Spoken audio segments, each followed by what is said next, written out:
Michael, can you hear from this end? We still can't hear you.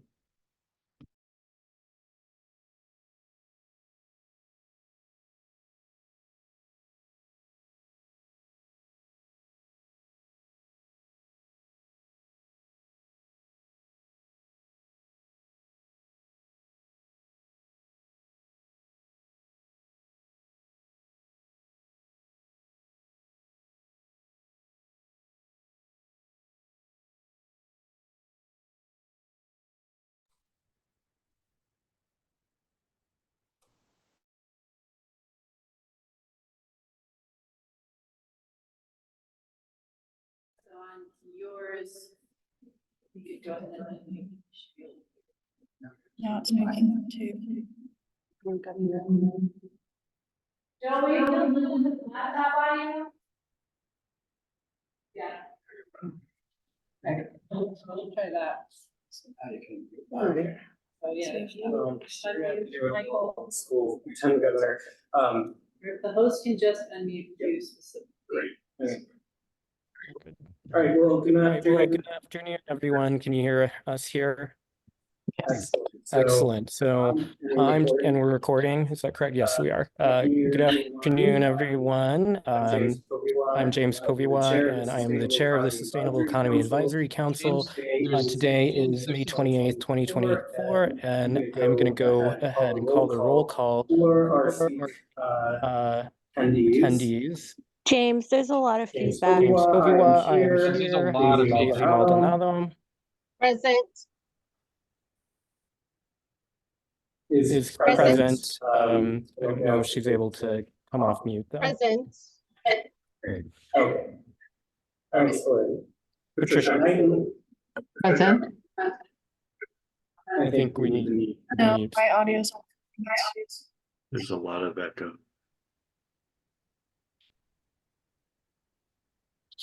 This meeting?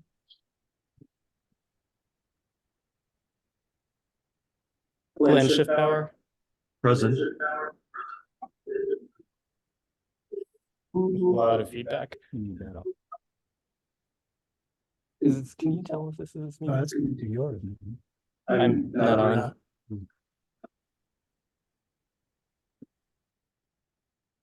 Okay.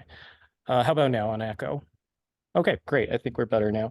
Patricia Knighton, present. Glenn Schiffbauer. Present. Rob Black. Present. Thank you. Cassie Arias. Jonathan Perry. Mayani Barudin. Present. Ata Chavez.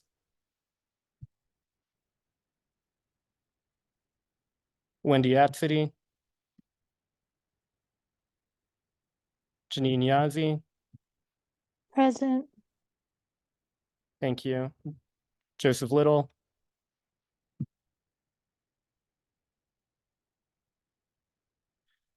Marissa Naranjo. Present. All right, do we have quorum? I believe we do. Great. Well, we will continue. Again, everyone, welcome to this meeting, and we're really excited to be hosted by Western New Mexico College in beautiful Silver City, New Mexico. I want to turn it over to a welcome from a really wonderful guest. I'm going to move our laptop over since we're doing this a little old school and introduce the Honorable Lieutenant Governor Howie Morales.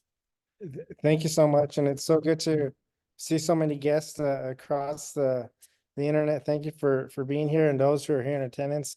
You know, it worked out pretty well. Yesterday being a holiday, I got an opportunity to finally be home and do some yard work, do some painting. As a matter of fact, I can't get some of the green paint off of my hands, so I'll keep trying to do that. But it's good to be here, especially after a holiday, to be in my hometown, to have the opportunity to welcome every one of you. Thank you for being part of this council and to the work that you do. Just last week, we had an opportunity and Secretary of Tourism, Lansing was there with us, and a wonderful celebration that we had in Roswell, really celebrating about the great place and recognizing that we build on each other. Whether it's a nice announcement that we had last week as well. Any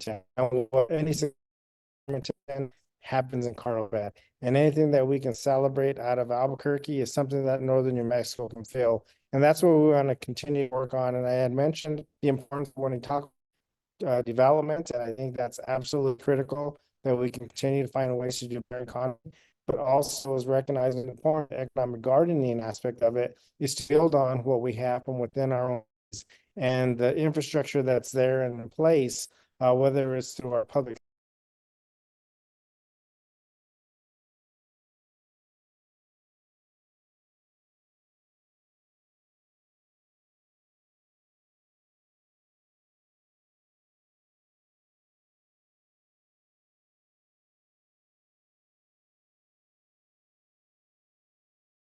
There's a will, there's a way. Sorry about that. Something happened there where I think that we timed out. So I just switched seats and it's wonderful because I'm in the same location, but just wanted to, again, stress the importance of the work that you do. You know, I've worked with many of you, as I see right now. Rob, I want to say thank you for the continued work and continued efforts that you do to ensure that we're connecting education with the business community, and recognizing that we're all in this together. So it's a great opportunity to be here in my hometown. Not only is it an opportunity to connect with you, but I also get to be home so I can coach my last Little League game this evening because we're all New Mexicans. And I think that's important that we recognize, and whatever our roles are, whatever impact that we have across the state, that we recognize that we are New Mexicans who care for one another, and the work that each one of us does has an impact on the overall well-being of our state. So thank you for the invitation, for allowing me to be here. I want to give a special shout out to Priscilla Lucero, who's sitting right next to me, who is such a champion, not only here in the Southwest region of our state, but across the whole state in New Mexico. So thank you, Priscilla, for allowing me the opportunity to be here and to join each one of you.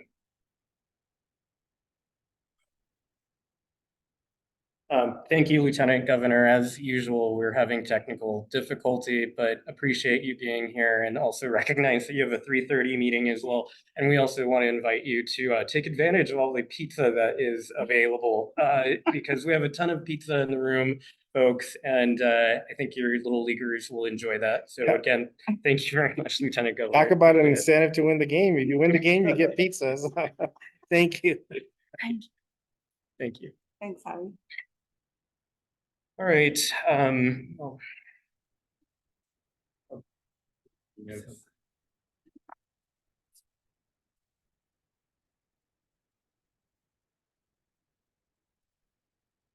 right, well, council members, we're going to continue with the agenda. Again, thank you to the Lieutenant Governor for being here today. And next on our agenda, we're going to be approving the minutes from our last meeting from the 23rd of April, I believe. So all of those meeting notes have been sent out to you. And so I am not able to pull them up here, but they have been provided to you all via email. And we're going to get those up on the screen now.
Cool.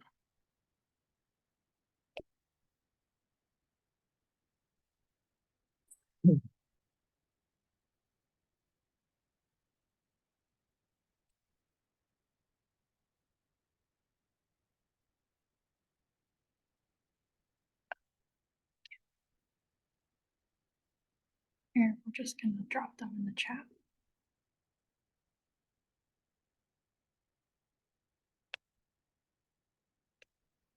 Oh, I'm already getting up. I'm just gonna get too much anxiety. So fortunately, moving around the state, there Yeah, are this is the various reality, though. technical issues that we go through. Mhm.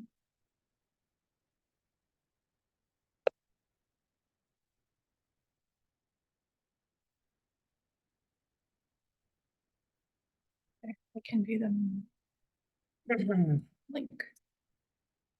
Great, thanks, Kayla. So those are in the chat right now, and they've also been, draft minutes have been published online. So please take a moment to review the minutes.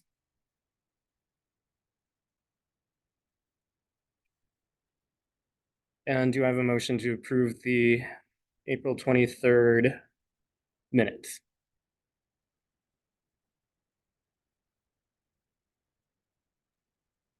I move. This is Miney, I second. I may not be hearing anyone. Oh, motion. Thank you, Patricia. And do I have a second? I seconded. Great, Smart. thank you. Yeah. All those in favor, say aye or raise your hand. Aye. Aye. Thank you. We have approved the minutes. And I am going to read James? through our agenda for, oh, Rob. Sorry, James, this is Rob. I was not in attendance, so I'm just abstaining from the vote. Noted. We'll make sure those are reflected in this month's notes. And I'm going to read through our agenda for today. We have already had a welcome from the Lieutenant Governor. Thank you. We also have here today Priscilla Lucero of the Southwest Council of Governments. And also, I'm going to miss your correct title for the State Council of Governments. It's the chairperson. Chairperson of the State Council of Governments. And we'll also be hearing from 5 Points Southwest New Mexico ACT. Fortunately, we do not have the Continental Divide Trail, which is wholly due to my mistake of not reaching out to them.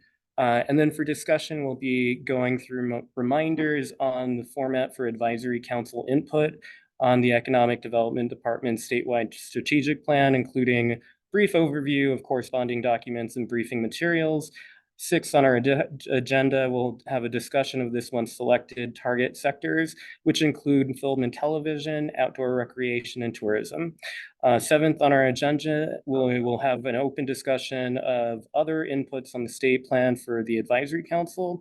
8th on our agenda is an update from the advisory council working groups. 9th is updates from Just Transition Advisor Kayla Lucero Matucci. And number 10, public comment, and we will adjourn after that. Do you have a motion to approve the agenda? Thank you, Patricia. Second, Rob, Thank you, Rob. All those in favor, please say aye. right? Aye. Thank you. Motion passes. And we will move on to welcome from Priscilla Lucero. So I'll let you sit over in this seat if you'd like, Priscilla. Thank you so much.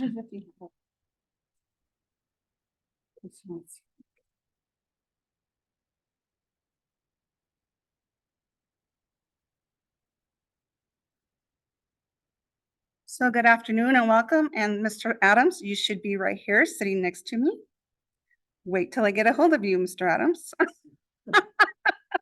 Anyway, thank you, Lansing. I just like to pick on you because you do so much for our communities down south. And so just want to acknowledge that. So thank you, Lansing, for being at least present through virtually, and just know that we're always really grateful for what you've given us down on the southwest corners. Thank you for that.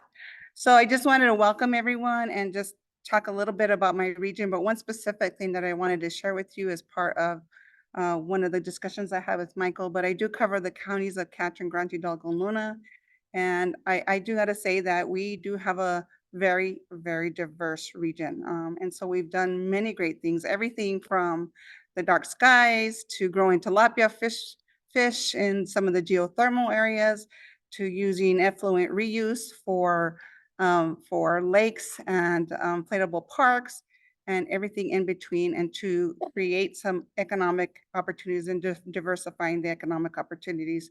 So one of the ones I was just going to share with you today, because I think it's a great example about when we work collaboratively as a group, as a county, or as a region, how much we can accomplish. And so I know you don't have this before you, but I will leave it with Michael and Kayla to get it back to everybody that's on this group. But it's really a 5 points initiative. And this really started with the USDA Economic Development grant that the Council of Governments applied for, to try to see how we could create some economic opportunities for the county, for Grant County specifically. And we do have a person that was a small business owner, retired, and then started giving a lot of her time to this effort. And it was really her idea to spur this effort, and that was Lee Gruber. And we wanted to invite her here today, but unfortunately she's on the East Coast visiting family. So you get to hear it from me this time around. So anyway, what it was is, how do we make sure that none of our communities are left out in Grant County? And if you know Grant County, it's county, and then we have 4 incorporated communities. So what we decided to do as part of a group is really establish what was the original well site, which is the Waterworks building. That actually is now going to be the Continental Divide Trailhead. And so this kind of was a rock building. You can see where the original well came from. That's going to be part of what they'll be able to showcase in the facility itself. And then those of you that tour it tomorrow will be able to see that as well. And then also offering opportunities for individuals that are hiking the Continental Divide Trail to be able to have a campsite there. There's a kitchen there. There's all kinds of amenities that can take advantage of as being the trailhead, right? But as one of many connecting trail sites to what's located in Silver City, right? So I think the beauty that I like about these projects and how you make it happen, right, is partnerships with Town of Silver City in this case, the New Mexico Tourism Department. It's also EPA with the Brownfields remediation program and site assessment. And of course, all the legislative dollars that we get, and just some congressional direct spending. So where we are today with that is that we are currently in the process of the final design of actually upgrading the Waterworks site, which is a rock building, which is historical in nature. I think it goes back to 1887, if I remember correctly. And so that's going to be like the site of the trailhead. And so there'll be many amenities that people can stop there as a resting point before they proceed on to the Continental Divide Trail. So that's really the first point. The second point was, how do we connect some of these communities in the mining district? The second point was an old school that's located in Arenas Valley. And as a result of that, we have a business owner who bought it, now has a pizza, a beer and wine license. And let me tell you, every time I go through there, there's so many cars there, and they're doing more to create some outdoor spaces during this time to be able to bring some amenities to these communities that we typically don't see, right? So again, that has been a partnership with the county. It's been a partnership with the Department of Transportation. And so that continues on. And so it's really another stopping point. The third location would be in the village of Santa Clara, which is one of the original hotels in Santa Clara. Now that has been purchased by the village of Santa Clara, and they are now in the process of trying to figure out what they want to do with the hotel, and how do they remodel it and renovate it, and for what intended purpose, right? So that's in the very early stages, and so we're working on that. The fourth point would be the city of Baird, where we have an old Union Hall, which is now something we're going to do is in formation of a a mining museum, which is, we have so much copper mining in this county that we want to be able to connect those different pieces of the culture of this county, and how we do that by having this mining museum. And if you know, there's a lot of history here. Everything from the Salt of the Earth movie was made back in the 50s to everything in between. And so we already have a walking museum in the city of Bader, and that would just enhance that. And then in the town of Hurley, one of the things that we were trying to do is, there's an existing railroad depot. The negotiations for that have been a little more difficult, but that would have been the fifth one. If that doesn't work out for us, then we're going to figure out what else we can do to be able to bring another amenity within that, so that no matter which way you come, if you come from Highway 180 going west, then you can stop in Hurley, Baird, Santa Clara, Arenas Valley, Silver City, and then you can make your way out. or any other way you're coming in. So that was the whole point. And I gotta say that I would say in the last 5 years, to see this come to fruition for me has been really insightful because it's taken a lot of work with a lot of people, a lot of funding and a lot of partners. And none of that could do without some of the partners that are on the call today, because it does help us show that we have a vision. You're creative in seeing that vision and what it means to us already. And so we continue to see the increasing numbers of visitors through the Continental Divide Trail, but it's not just that, it's everything else in between when we have all this forest land. And I think it's over 3 million acres of forest land. So we continue to do those efforts in creating outdoor recreation for our communities. And there's more planned and there's more feasibilities in place.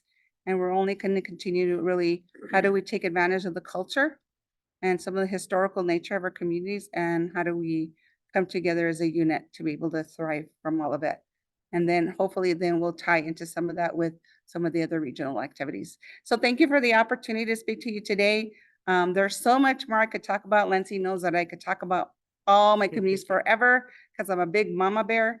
And so anything I can do to help you in your efforts, be happy to participate. Thank you, Priscilla. And we can open it up to some questions from folks in the room, but we'll go to council members or special guests prior. So any questions for Priscilla before we move on to the next item? Go for it. Just, Lindsay. I'd be remiss if I didn't, appreciate Priscilla and all she does. The COGs are incredible, in terms of being the regional planning groups that move things forward.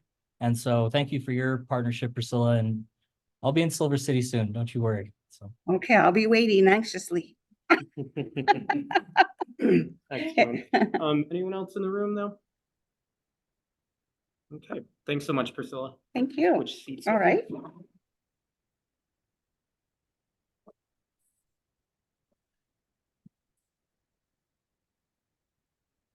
Hey folks, we're going to move on to reminders around the very advisory council format. I'll pass it over to Kayla to go review that.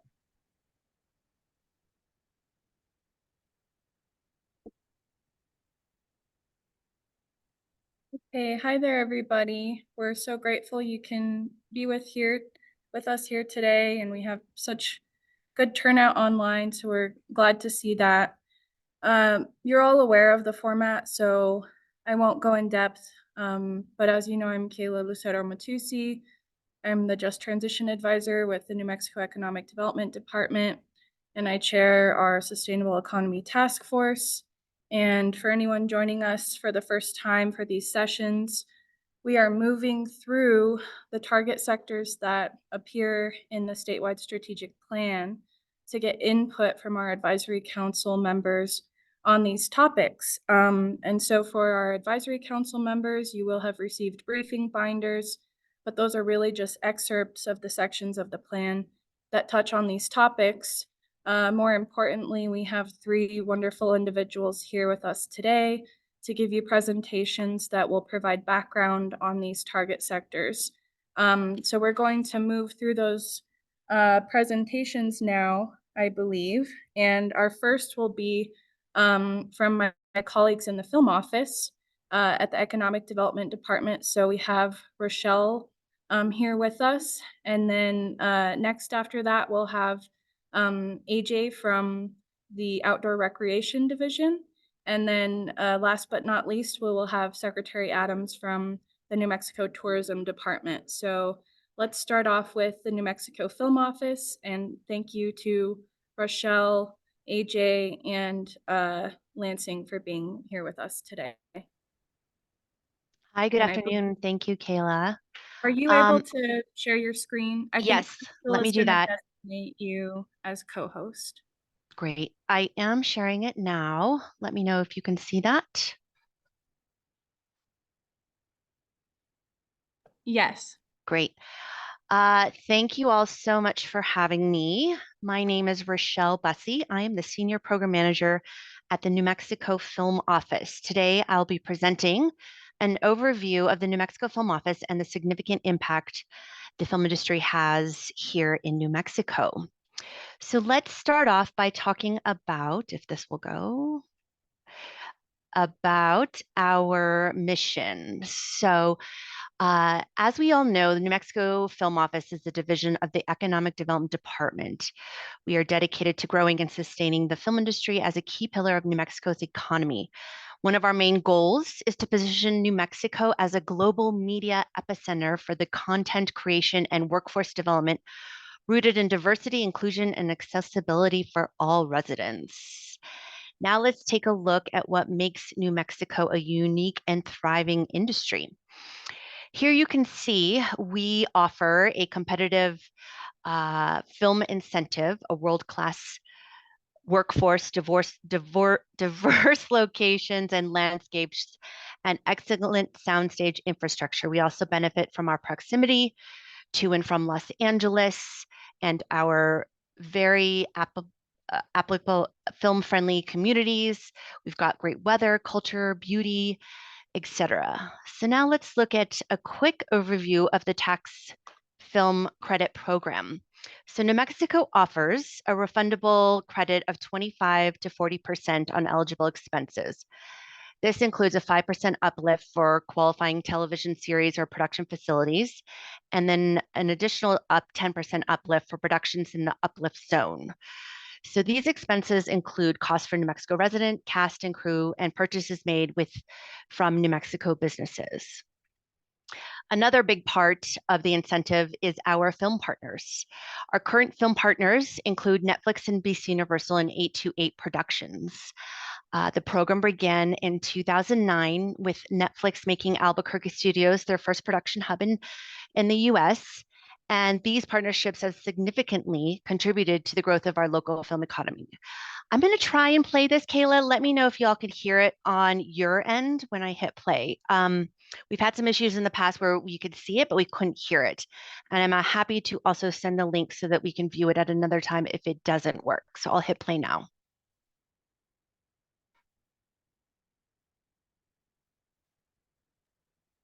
We can't hear it. Okay, sorry about that.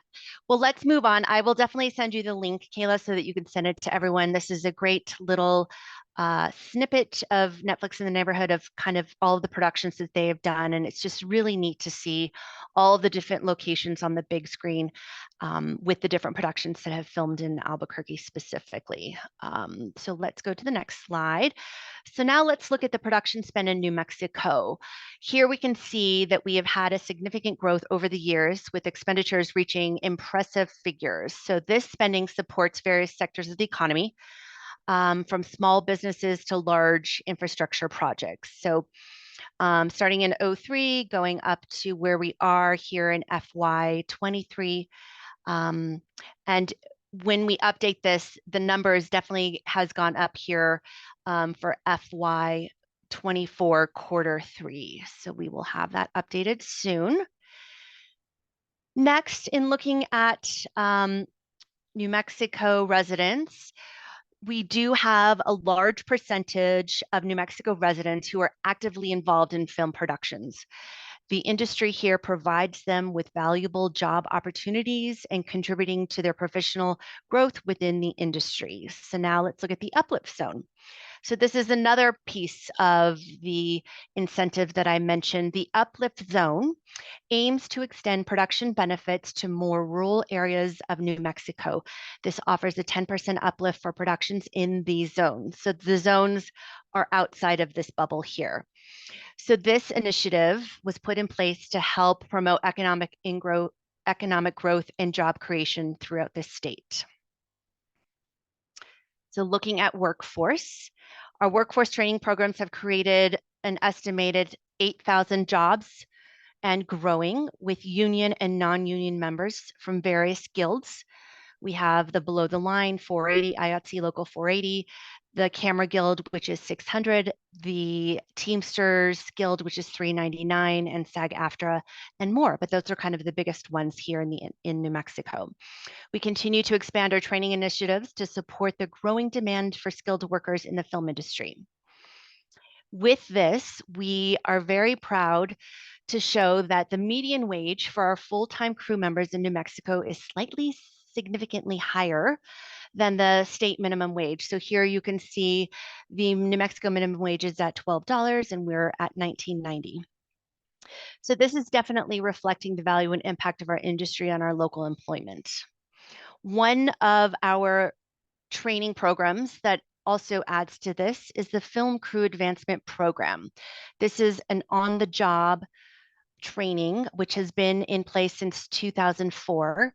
And it's been a great program in which local crew can use the program to move up within their department. Next, we do have also, which is currently in place, and things are kind of moving with the plans for this, but this is the New Mexico Media Arts Collaborative. And this is a craft-specific and on-set training, fast tracking for New Mexicans to get into the film industry. This partnership involves various educational and industrial entities providing comprehensive training environments. So we are excited to get this going. We are breaking ground in Albuquerque as well as Las Cruces. Next, in looking at our training workshops, I just wanted to point out that we cover a range of roles, including production assistant, accounting, and these workshops are designed to equip individuals with the necessary skills to succeed in both above the line, which are more the creative sort of producer type of roles, and below the line positions, which are the ones that are behind the camera, the ones who are actually, lifting the heavy equipment, moving things around. So now focusing on revenue and resources for New Mexico residents in business, I just wanted to point out that the film industry here in New Mexico significantly contributes to the local economy, supporting thousands of businesses from lumber yards to art galleries to dry cleaners and everything here on this list and more. So this industry really creates a wide array of job opportunities and stimulates economic growth. And looking at infrastructure, we also have over 20 qualified production facilities around the state. Some of them are, the Diamond Tail Ranch, Fulcrum Building. We've got, of course, Netflix and NBC Universal Stages. But all of these facilities are really essential for attracting large-scale productions and supporting our local filmmaking. Rochelle, could we have you slow down just a little bit for our interpreters, please? Oh, yes, absolutely. So sorry. Thank you. I should have reminded. Thank you. Thank you. So now looking at sort of, focusing more on our local people who are here in New Mexico working in the industry. We definitely value the perspectives of those working in the film industry, and we try to showcase those through some interviews, podcasts, and conversations, which we capture on our website through our New Mexico Film Office Spotlight section. So please check that out. And so coming to a conclusion, I just wanted to thank you again for letting us have your time and attention today. And please note that most of this information can be found on our website, nmfilm.com. You can stay up to date on our latest announcements, events, and opportunities from the New Mexico Film Office by following us on social media.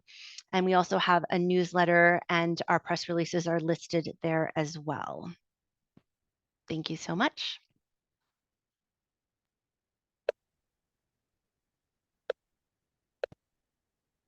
Excellent. Well, thank you so much, Rochelle. Really appreciate the presentation, and we want to open it up to council members and others if you're open for some questions. Absolutely, yes. Thank you. And if you could, thank you. All right, Glenn, go for it. Thank you, Rochelle, for that presentation. I've been quite an observer since the very beginning of watching the film industry grow here. And I was just curious about the uplift, uptake, pardon the play on words there, if we are seeing that there is a great deal of filming and projects that are coming into the state that aren't in that bubble. Absolutely. Good. Yes, we've definitely, and we have that we have those numbers on our website. We definitely have seen an uptick in the uplift areas, which has been the primary reason of why that was sort of put in place legislatively. And honestly, it's definitely been there's been a huge impact with having that in place right now. So yes. Great, thank you.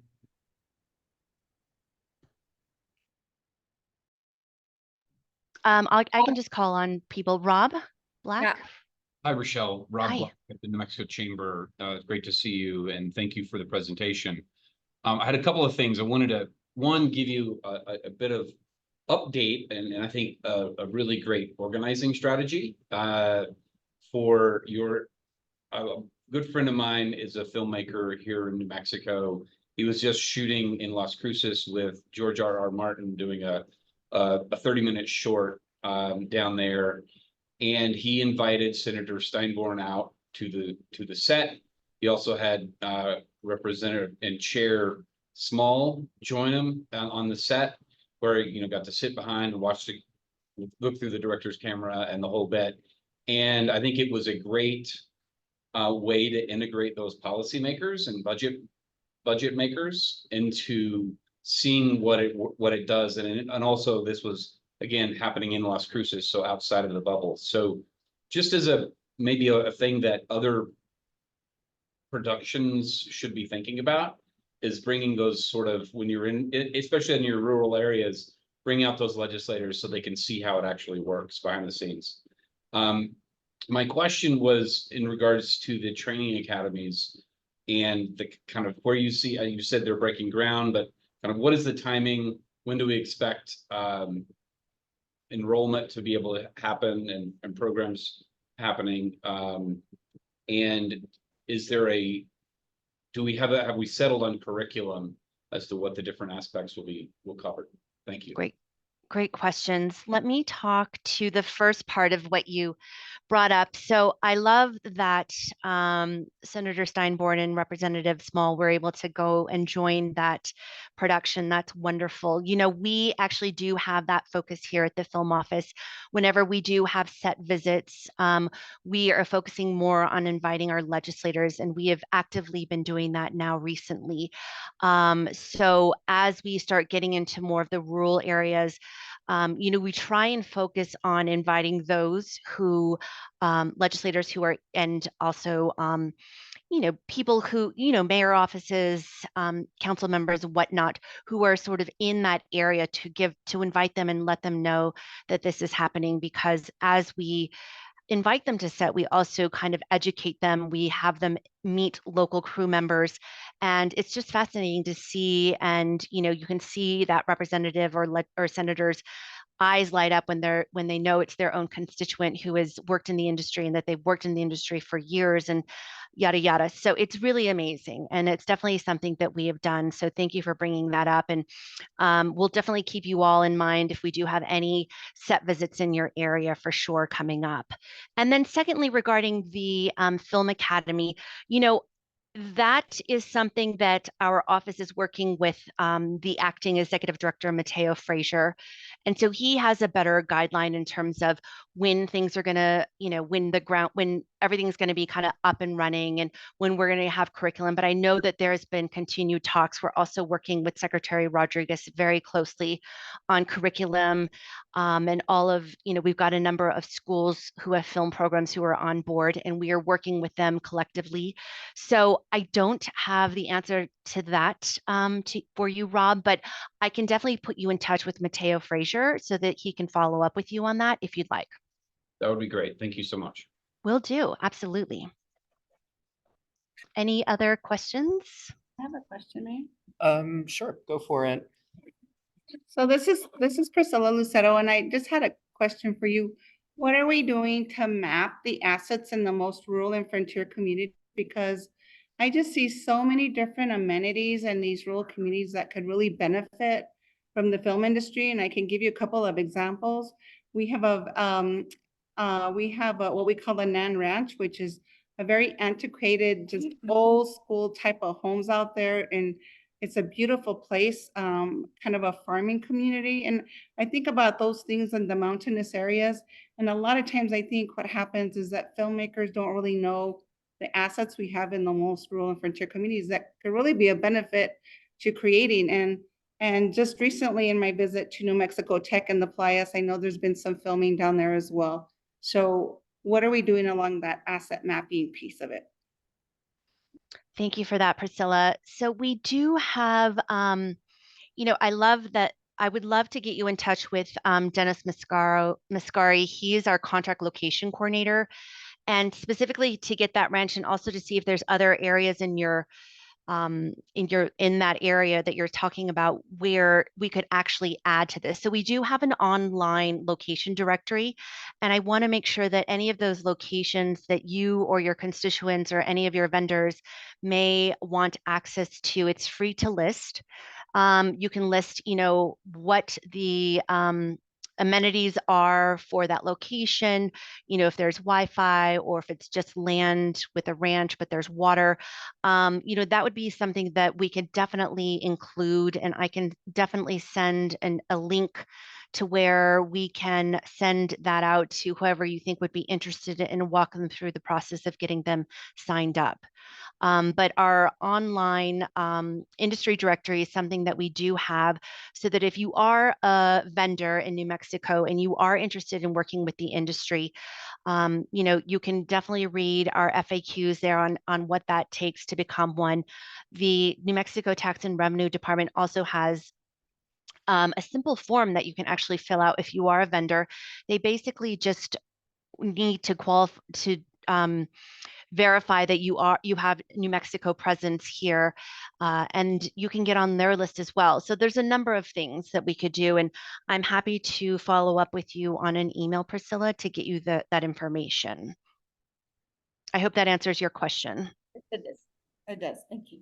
Thank you. Rochelle.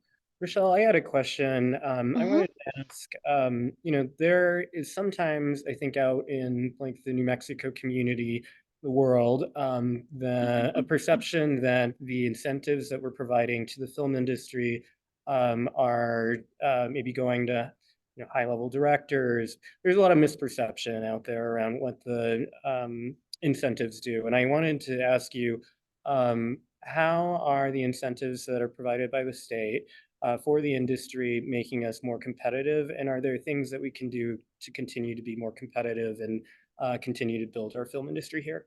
That's a great question. Great question.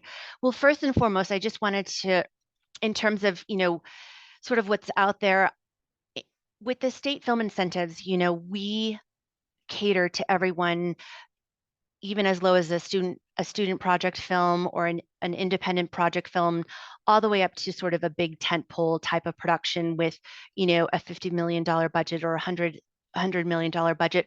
We really, as a state film office, we treat everyone equal. It's the same process. We give them the same attention. Their issues are just the same as a bigger production's issues. So I just want everyone to know that is one thing that we do, definitely do, is we treat everyone equal. And then in terms of keeping things going, I think that one thing that we're struggling with right now is having enough space, qualified production facilities. So to what Priscilla was saying, I think that having more of those locations available in the more rural areas would be very helpful, and that's something that we can help you with. If there's any locations that have any tribal entities, that is something where we can work with them as well to kind of help establish a film liaison in their area. We do have a number of statewide film liaisons, and I can't remember, I have to look at the list and see if there is one in Silver City. Do you know by chance if there is one, if you all have one? I'll look on our list. So I did have an employee that was working for me that was the film liaison, because we were doing it for the entire region. Yeah.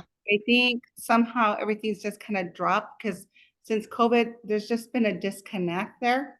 Yeah. And of course, capacity is an issue, right? But not a local individual that was very much interested in that. But I think trying to determine where we are with that would be very helpful. The other thing that I wanted to add to, we're happy to have joined with us today Representative Terrazas. I know you were nodding your head to it. Oh, yeah. I don't know if you're off. Well, you might need to come over here. You want to, yeah, it's because of the, it's. Sorry, we've We haven't had nothing but. done the tech issues. That's okay. So I just quickly wanted to thank Priscilla and all of you for coming together and allowing us legislators to learn more about this industry and other things that impact our economy. There is a gentleman, and I don't know, do you know Mike Beartree? Yeah, but I don't know if he's the designated person. I don't know that he's designated, but he's very interested, and he's Yes. a person that has a lot of passion for that. And so I think that was great, and I'm glad she brought up that Priscilla brought up the Nan Ranch, but we have a lot of interesting properties like that, whether it's Fort Baird, the old fort, right? Yes. And some interesting cemeteries in my Great. district, like Mogollon, and those old mining towns and stuff like that I think we could draw and leverage that kind of stuff. But I think what's important is that we're talking and allowing us to understand a little bit more about the industry. I do agree that probably misinformation, right, gets given to all of us. It doesn't matter where we stand. We sometimes all get a little bit of misinformation and maybe not understand an industry or maybe not understand something, enough. And so that being said, it gives us, it stifles us, I guess, in making decisions, right? And so the more we can learn, I think the better it is. There's always whispers of, is pay, how is that equitable in this industry in New Mexico, in comparison to other states, safety and all those things. You see all those things that are coming up right now in the film industry that's struggling. But I appreciate you at least sharing some more information for us to learn, and hopefully we can help you leverage this industry, because everybody's just trying to eat and get and do something and improve our state. So thank you so much. No, that's wonderful. Thank you so much for saying that, Representative. And I would love to follow up in an email with you as well. But yes, I think that, I just want, I think that we're doing a better job at sort of getting the word out about exactly what the film office does. And not only are we helping the productions and most of our mission is to bring them to New Mexico and create this economic impact. But for us, I'm from Santa Fe. I grew up here. I now am raising my family here. And so I'm very proud of this state. And for me, I really feel very strongly about helping our own. So whether it be on the vendor side, the business side, or whether it be, my best friend or your niece or your nephew who's interested in getting into the industry, I want that person, I want our local grown to really flourish in this industry. So that's part of what our job is also here in the New Mexico Film Office. So thank you for bringing that up, and I'd love to follow up with an email with you as well, Representative. Thank you. Thank you. Well, thank you sorry, Rochelle. My apologies. We're going to have to move on from this to our next presentation, but thank you so much, Rochelle. We really appreciate hearing all of the amazing work that you all are doing. Thank you so much for having us and letting us have a voice on this platform. We really appreciate it. It was so nice to meet you all. Absolutely. So I wanted to move on to our next sectors that we're looking at, which include outdoor recreation and tourism. We're happy to have AJ Jones and also Secretary Lansing Adams present with us today. So I believe, AJ, that you are up next if you're prepared. Okay, I'm just gonna go ahead and share my screen.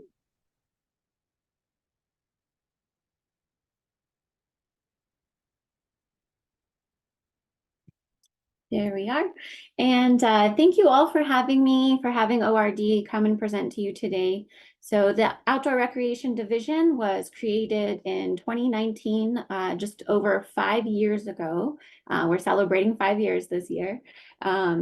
And it was created because it was identified that outdoor recreation was a key target sector to help grow and diversify the economy. We are housed in the Economic Development Department as well, along with Film Office. So we are celebrating 5 years, as I said, so we're still, you know, a young office. We currently have 3 full-time team members. Our director, Karina Armijo, has been with us for about 8 months now. I am the deputy director. And then we also have Carl Colonius with us, and he is our outdoor recreation planner. We're currently hiring a 4th team member who will be our marketing coordinator and fill that role and take some of those duties back off my desk. So we're excited to be 4 strong for the first time here in the next month or 2, hopefully. So our mission at ORD is to increase equitable access to the outdoors for all New Mexicans, along with visitors, ensuring healthy outcomes, environmental stewardship, and of course, economic prosperity. And we focus our work, our programs, our initiatives, all under our core values. So those core values are equity and access, education, sustainable economic development, public health and wellness, along with conservation and stewardship. And OR data for the state shows that New Mexicans are strong supporters of outdoor recreation. New Mexicans consider themselves to be outdoor recreation enthusiasts. They believe in the power of the OR industry for New Mexico, as well as on a national scale as an industry. And something else to note is the most recent annual report from the BEA demonstrates that the OR industry in the state continues to make significant progress. With contributions for both GDP and compensation this past report being the highest recorded to date.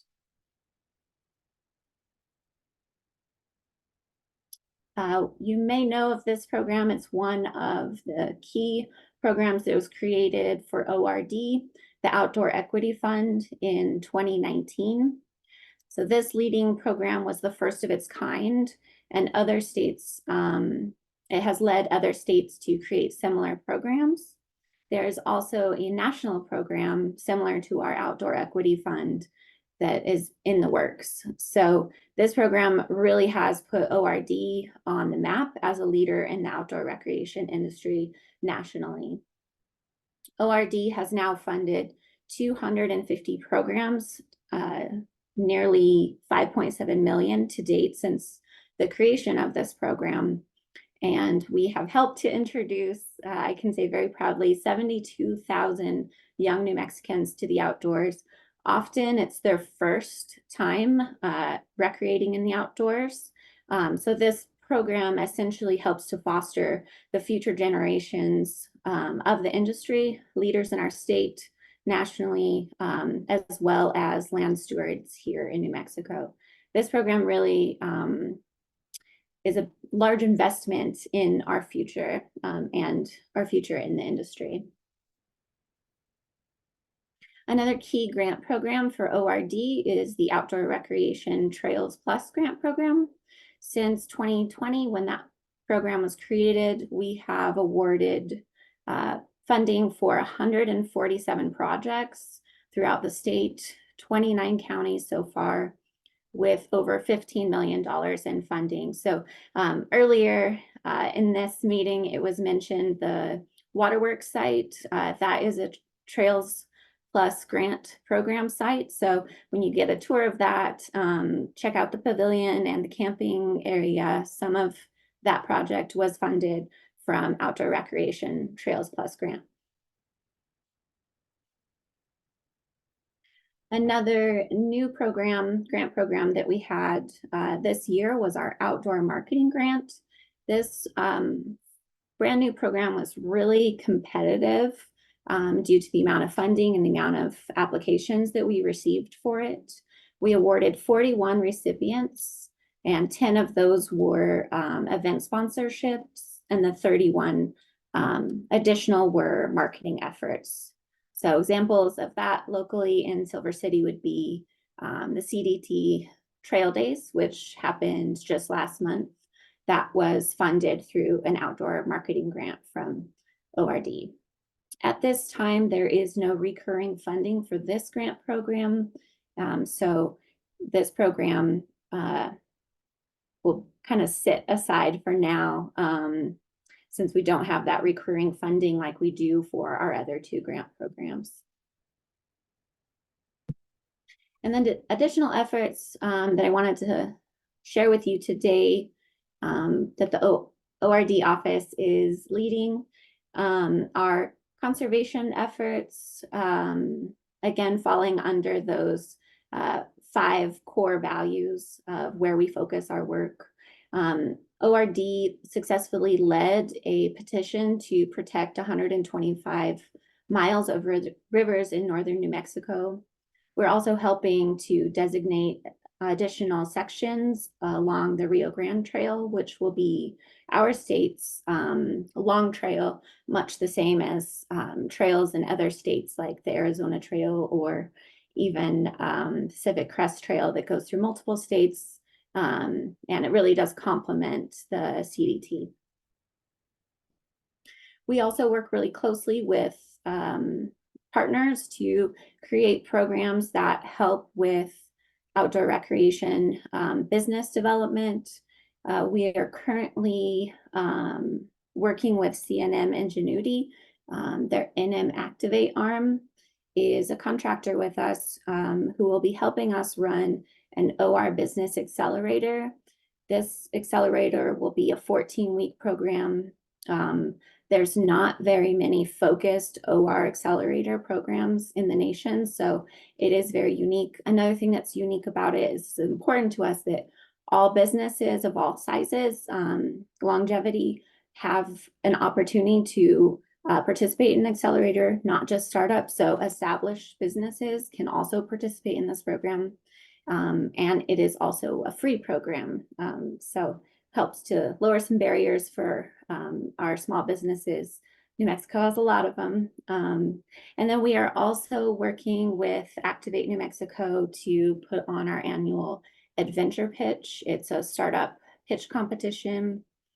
They are known for their ski lift pitch. We sponsor that event every year as well. And other outdoor recreation business initiatives under ORD. We are working very closely with the State Business Alliance. Currently, we are working on a survey so that we can hear from outdoor recreation businesses and learn more about their needs and really have robust data to back up what we need to help businesses and to hear from a wide swath. Something that's very unique about the outdoor recreation industry is it's really varied. You've got manufacturing, you've got hospitality, you've got retail, you've got outfitters. So the needs within the outdoor recreation industry of businesses varied, really varied. So we have to kind of think creatively in order to meet all of those needs of all of the different subsectors within the industry. We also work closely with local and national partners to support businesses and community development, including the Outdoor Recreation Roundtable. They actually have a really strong focus on rural outdoor recreation development and have a full guide on how to kind of break into that industry in small rural areas, and have been really helpful for a lot of small towns in New Mexico who have worked with them. And then another core value, of course, I mentioned education. So part of our Cradle to Career initiative, which includes our Outdoor Equity Fund, also includes a paid high school internship program. We work with Future Focused Education here in New Mexico, and they place high school interns with businesses and nonprofits that are looking to support and mentor youth who are interested in breaking into the outdoor recreation industry. And then I just wanted to bring up a few things since we hear a lot from community and we kind of get a lot of feedback, and we work really closely to get that feedback. We're out in the community a lot as a small team. And I wanted to bring up 4 points that we hear quite a bit. One of those is that infrastructure improvements throughout the state need to be supported so that we are ready to meet increased visitation.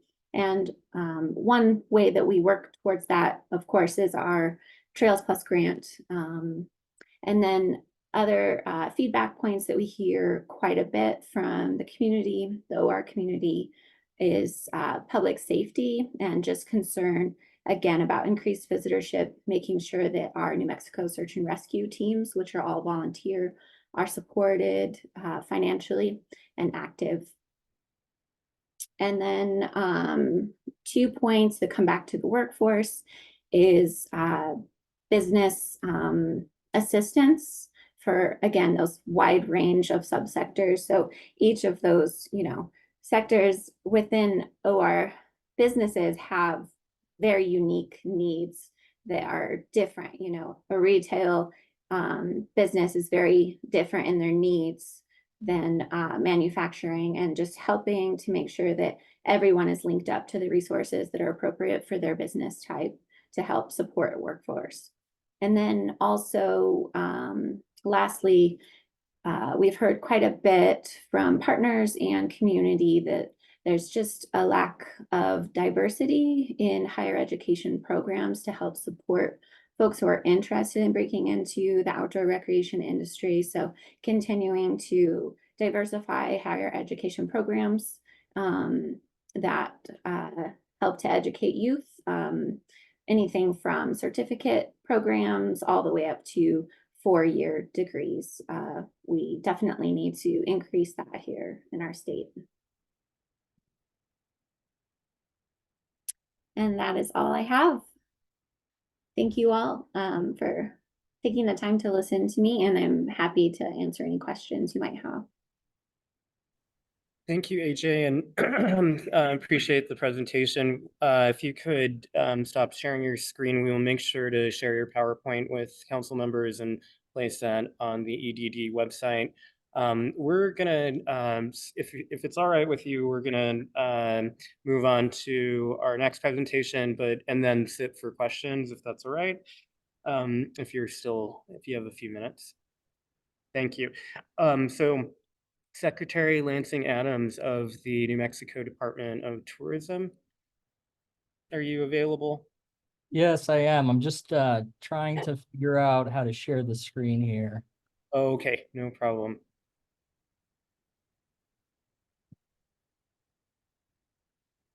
Where would it show up?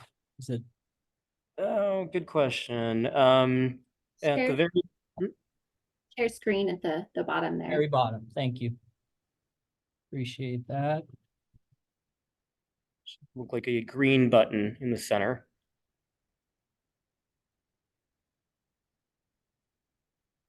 Oh no, it looks like it might make me do this, the preferences. So if you guys don't mind, I'll go through this presentation and then I'll make sure that this gets sent out to everybody. That sounds good. Thanks, Secretary. Yeah, so thank you first of all for the invitation, to present to you all.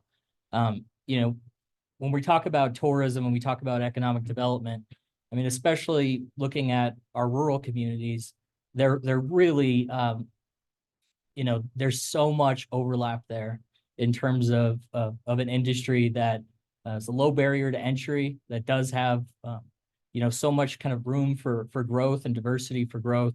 So I hope this is like the first meeting of many as we talk about the larger economic strategy. But to kind of just quickly talk about New Mexico True, what that is, then to talk a little bit about some data points, and then to talk about how Outdoor Rec and us, work together. So I had the privilege of being with the department 12 years ago when we launched New Mexico True. And really, it's a brand that's about adventure steeped in culture. It's about an adventurous spirit, thirst for authenticity. Those are the sort of, that's the spirit behind New Mexico True. So you'll hear me talk a lot about culture, and you'll hear me speak a lot about adventure. And that's because those are such important pieces of the brand. But in that time, we've had record-breaking numbers consistently. You look at the last 12 years, we've had about 37.7 annual visits, 37.7 million annual visits, and 7.1 billion of direct visitor spending. So that's on average. We've seen huge adoption of New Mexico True through our cooperative marketing programs. And so if you don't know about those programs, I would definitely encourage you to reach out to us. Those support local governments in marketing their communities and their regions. But we've seen just a big adoption there, and we're really guided by data, and that's where we're going to continue. So that's the average, but when you look at the most current, so our 2022 numbers were record-breaking again. So we had about 8.3 billion of direct spending, visitor spending, and over 40 million visits. And so you're seeing visitor volume, and you're seeing visitor spending increase in step, and in a way that's outpacing the national average. So there's really a lot of opportunity here.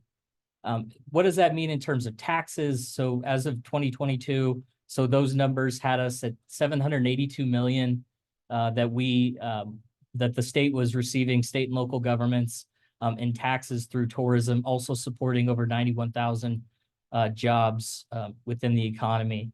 So it's prolific. It's very, again, diverse, robust industry. When you look at our visitation, a couple just quick things to capture just to show kind of the trend. So those trips, as I said, from 2022 to 2021 were up 4.7%, but they're up almost 10% pre-pandemic. So we're seeing significant growth in terms of that visitor volume. We're starting to see business travels pick up, and some of that group and convention travel is starting to pick up. Everyone thought that was going to be the slowest to recover, and that's sort of what we're seeing. We're seeing the length of stay increase from 3.2 to 3.7 basically days. And that's in large part, I think, due to our investment in the California markets. The Southern California markets are really delivering strong for us. So with respect to outdoor recreation, that really fits so well within this idea of adventure, and adventure steeped in culture, and sort of our brand. What we found is 60% of all overnight visits to New Mexico included some kind of outdoor activity, which is 12 points higher than the US norm. So people that are coming here are coming to really experience the outdoors. So we know that that's an important part of our market mix. This was already mentioned, but just to kind of restate the economic benefit. So New Mexico visitors spent just over $1 billion on recreation in 2022, and the outdoor recreation industry accounted for about 2.3 billion in GDP. Just so everyone knows, we do economic impact and visitation studies every year. So in a few months, we should be able to start to report out on some of the 2023 numbers, but we're anticipating that those will remain strong. The last thing I wanted to cover, and I wish the presentation was sharing here, but when you do see this, there's a slide. It's the economic ecosystem of tourism in New Mexico, and this has been really important to me. So historically, it's always been that the New Mexico Tourism Department is about the marketing. It's about the branding, and that's going to remain critical to sort of our approach and our mission. But what we've also seen is that driving demand, as we're increasing visitor volume, we also need to look at delivering on the experiences. So when we're talking about one side of the equation, we're talking about driving demand, and then the other is delivering. New Mexico True makes a promise to a visitor about adventure steeped in culture, we have to make sure that as we grow this tourism economy, that we're delivering on those experiences. What does that mean? That means investments in infrastructure. We have a program this year called Destination Forward that's funded at about $2 million that will continue into the next year. It's currently supporting 10 tourism-related infrastructure projects. We want to keep that going. I think it complements the Trails Plus program very well. Really making sure that, again, as we're increasing tourism and increasing these opportunities, that we're also making sure that we're ready, that we're being led by the community. Another thing we're looking at is travel trade, which is more of that international sort of marketing to get some of those larger groups here. As we're going to go through that process, we're going to have those conversations about what do communities really want, how ready are the communities to take in. We want to make sure that we are growing in a way that we're resilient, we're smart, we're sustainable. But I think that there's huge opportunities between the tourism department, the industry, and I'd say the economic development department. I can't say enough about them and the team at the outdoor rec team. We work collaboratively. We work on each other's grant panels, and we're very collaborative. And so I think I'm excited for the future with EDD and outdoor rec. So with all that, I want to make sure we have time for questions. And again, I apologize. I will make this presentation available to you all, so you can see what I'm talking about. But thank you. Yeah, thank you so much, Secretary. And we're going to move into questions. I know Representative Terrazas has a question or a statement. Thank you, Secretary Adams, for the presentation. And I'm sorry I didn't catch the lady before that. AJ. Was it AJ? Yes. Okay. Yes, AJ. I'm not on your, it's somebody else's computer and I'm kind of just looking on. So, but anyway, thank you for those numbers and all that. I did notice on your investments that you had for the grants that you had, I saw that 14 counties, no, it was 16 counties, then it was 14 counties, and then it was 12, or anyway, it was one on your presentation of where the investment was going to be. Did I understand that correct? Yeah, so I think you're referring to the slide about our outdoor equity fund. Yes. Our grants this past year, both of our main grants, our Trails Plus and our Outdoor Equity Fund, we had a considerable influx of federal funding through ARPA, as well as our outdoor marketing grant. And so because of that significant amount of funding and our tiny team, we did our grants in rounds. So you are seeing in round 1, we awarded within 16 counties, round 2, 12 counties, so on. And so that brings me to 2 questions. One is, I know that we have, is it the Great American Outdoors Act or one of those federal acts? How long is that continuously being funded by the federal government so that we can leverage New Mexico, state dollars and into, is that a continuing program, or was that just one-time money? The ARPA funding was one-time funding for us. We are still utilizing the last round of it for Trails Plus, but we are really happy that we received 10 million in state funding for next year for Trails Plus as well. So you're going to see a huge number of outdoor infrastructure projects from our office being supported throughout the state again this next year. And then additionally, we do have recurring funding, state funding through the Land of Enchantment Legacy Fund for both of those programs. So those programs are always supported yearly. The other question that I had was the counties, let me rephrase this. Was our corner of the state involved in any of those programs? Okay. Quite a bit.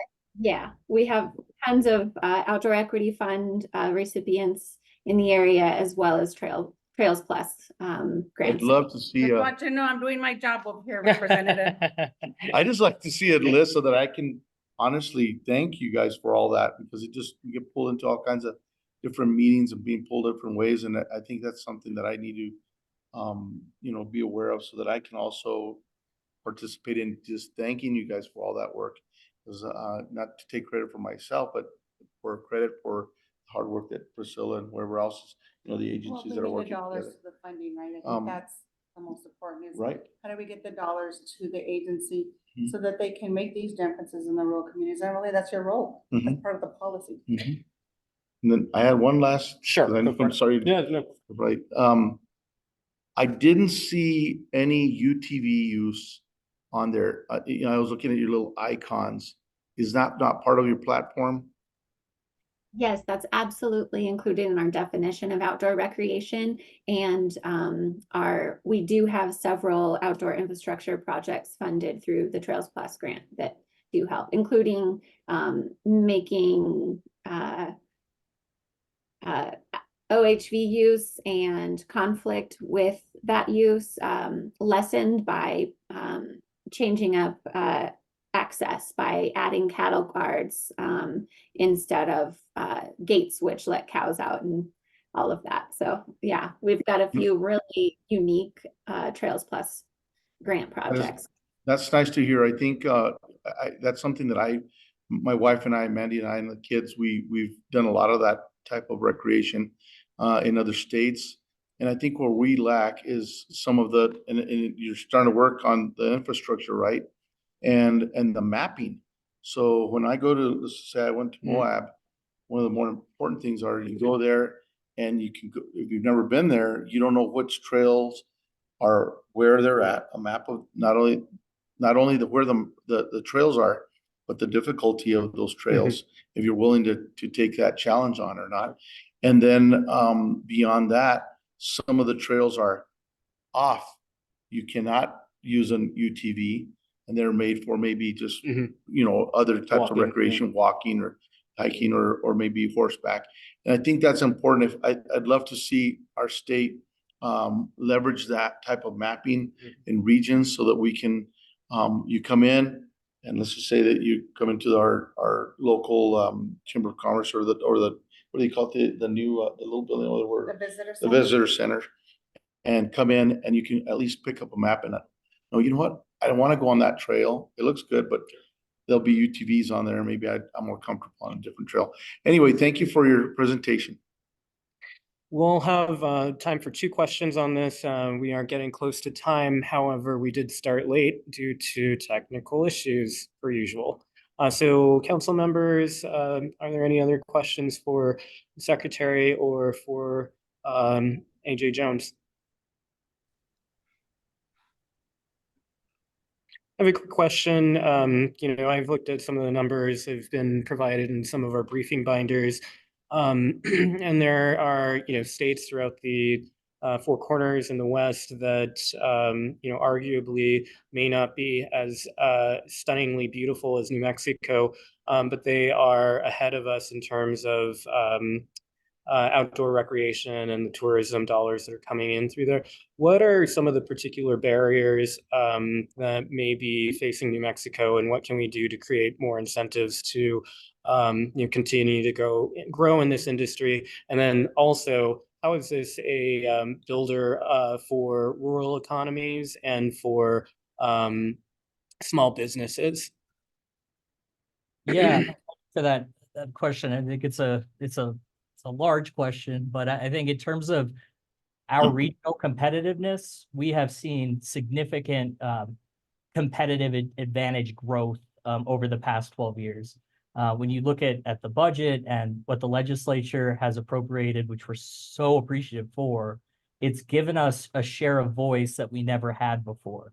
And I think leveraging those dollars under a strong magnetic brand like New Mexico True allows us to really kind of tap into this awareness that we never had in the past. Now, I think the challenge is now moving forward as we get that awareness is how do we get our New Mexico businesses, our tour operators, our folks that are providing experiences, how do we go further down the funnel into conversion, from awareness into actual converting trips to our rural communities? So I think it's working on the strategy of New Mexico True driving awareness nationally and internationally, and then our cooperative marketing program coming in and then regionally advertising specific regions and communities so that we're getting that awareness. And then we're also able to be more competitive with conversion. So I think our budget has afforded us the ability to be more competitive. I mean, you look at Colorado, they have these big markets like the Denvers, and every, I think that's something to consider, but so appreciative of sort of the confidence, the faith, and the strategy that we've, the trajectory that we've been on. And I think there's so much opportunity in the future. I hope that answers your question. Absolutely. Thank you, Secretary, and thank you, AJ, for joining us. It's really fascinating work that you are all doing, and thank you for sharing it with us. We look forward to continuing to be in touch and also advocating for this specific industry area.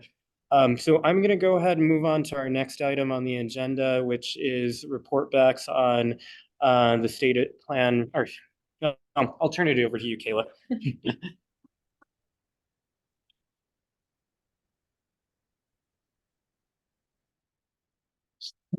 Hi, everyone. Well, we'll get you wrapped up here soon. We just have a few updates. So our tribal engagement and community engagement working groups have started their activities. And so those are well underway. I think we need to confirm some things with our advisory council members, but just want to let you know those are up and running. And I have also commenced planning on tribal consultation with IAD for the state plan. So we're excited to be working with their tribal consultation specialist on that, and our council members will hear more about it. I want to let you know that there's an online public input form for the state plan. You can also always feel free to email me directly. The input form itself and the website do reference a set of guiding questions that we've spoken about before. And you can use those to inform your input, but I don't want them to be constraining in any way. So please just send me anything that you're thinking about that you want to share with us. And last but not least, anyone who wants to is free to join us in Albuquerque later this week for a Sustainable Economy Task Force meeting on workforce development that will be co-hosted with the Department of Workforce Solutions. So we're excited for that. And I think our chair has stepped out briefly, but we should be able to move to public comment if there's any at this time. I do. I have public comment. Yeah. And if anyone in the Zoom has a public comment, would you please just raise your hand? But right now we have a public comment here in person. Thank you, Kayla. So I just wanted to share that I was very much involved in the last round of doing the state plan. So really do appreciate all of you just taking this on the road. I think that makes a huge difference.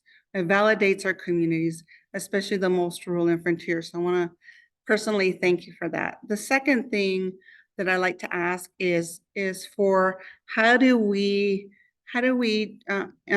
bring some inclusion of the councils of governments economic development strategy and roll it into the state plan? Because here's a good example. So I'm doing a grant application for a community. I want to make sure that it ties in with the SEDS document, which is we're going to EDA, it has to coincide with that. And then how do we ensure that it's also part of the state plan? Understanding that there might be some different priorities and pillars for the state, but somehow how do we integrate that? And then I'm also seeing USDA utilizing the SEDS documents for that specific thing. So I would appreciate that. And then I think there's just so much about New Mexico and the diversity by region that could really help support all these initiatives we're talking about, because we have to stand united no matter what, so that we can further our communities. And so not every region or county fits the mold.